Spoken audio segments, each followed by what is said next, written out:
Și la un nou videoclip în care ne jucăm Brookhaven pe Roblox. Și mergem la carnavalul de vară. Parcă am mai făcut un videoclip cu carnavalul de vară. Vreau să vă arăt ce am eu la mașini. După cum vedeți, am acest kart pe care l-am câștigat. După cum îl vedeți, e super kartul. E super tare kartul ăsta. Și vreau să vă mai arăt ce mai am. Mai am o mașină. Am și mașinuța asta, mașină, care îmi place să fac mai înalt un pic. După cum vedeți. Și vreau să vă arăt că mi-am luat o casă. Dați un pic, cred că janturile astea sunt bune. Ok, hai să luăm o casă. Dar nu orice casă. Stați că vă arăt imediat. Te luăm aici, la 5. O vedeți? Vă place casa? Eu zic că n-aveți cum să nu ziceți că da. O să fac un videoclip în care vă prezint, dar nu videoclipul ăsta. Că uite. Da, lăsat. Eu uite-l pe ăsta, mă. Ce vrea să facă? Eu mi-au cart.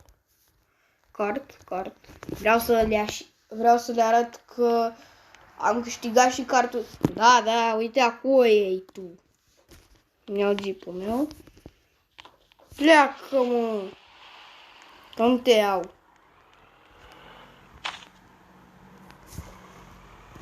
În caz dacă nu știți, erau acolo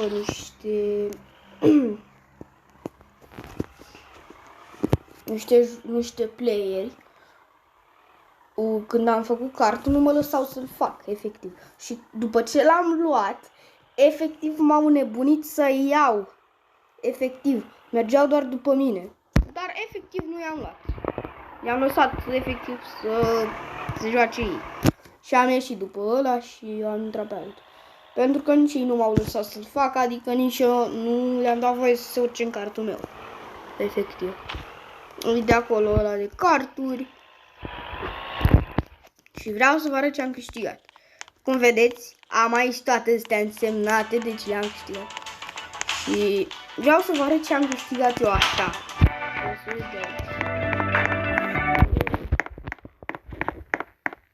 Bun, așa. Am câștigat această armă. După cum o vedeți în față. Dar mie îmi place să-i fac culoarea asta. Așa, bun. Printre preferatele mele care s-au adăugat arme. Și să mă arăt aici, s-au adăugat ceva. Nu, aici s-au adăugat, nu, decât aici. S-au adăugat acest pisicel, mai bine zis tigru, ceva pluș.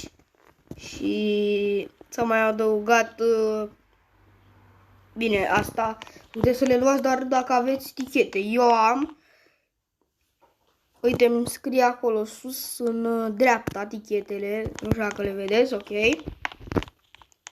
Acolo tichetele mele. Am foarte multe tichete. Ok, stai să vă mă arăt. Ia uitați ce mai am. Acest iepuraș. Să nu faceți prostia să vă aruncați ăstea. Că după nu vă mai deblochează ăstea. Că așa am făcut și eu. Până mi le-a dat azi. Dar să nu faceți prostia să vă aruncați ăstea, vata asta pe băți, ce-o fi ea. Habar n-am. Să nu vă mai aruncați, da? Poate una, așa, să vă distrați cu ea. Dar să nu vă mai aruncați în rest, pentru că nu mai câștigați ăstea. Dacă le aruncați. Că vă trebuie 3. Să aveți 3. Dacă aveți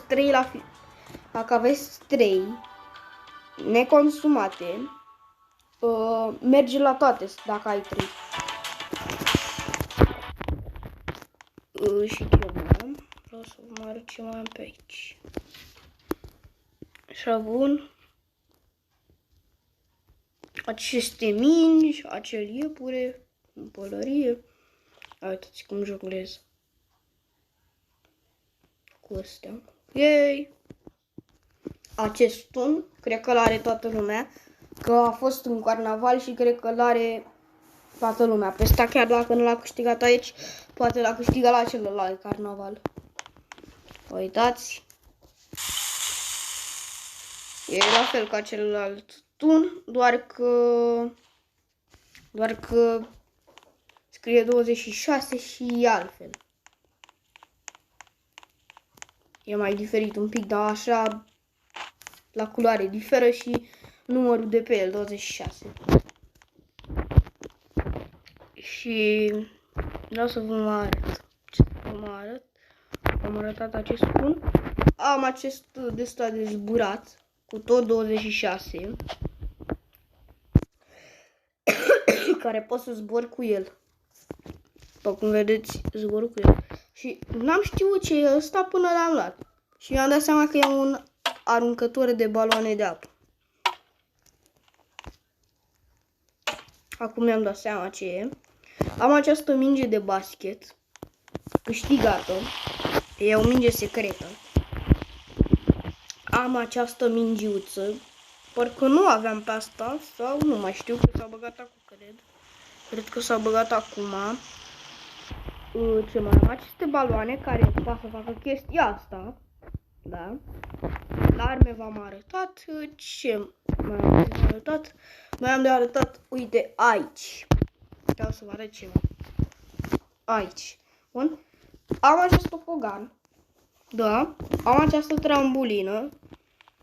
Am acest de stat de fotografii. Intri în el, o să faci fotografii, n-am știut ce e. Până am descoperit. Da, e tot poză. Unde e poza? Vezi? Ce, nu mi-a făcut poză? Mi-a făcut mine. Hai, încă una. Fac multe. Să fie. Ok. Acesta parafoto. Mai am ăsta, tigrul ăsta pe care vi l-am arătat. Și atâta. Și acum hai să vă prezint carnavalul. După cum vedeți, avem acest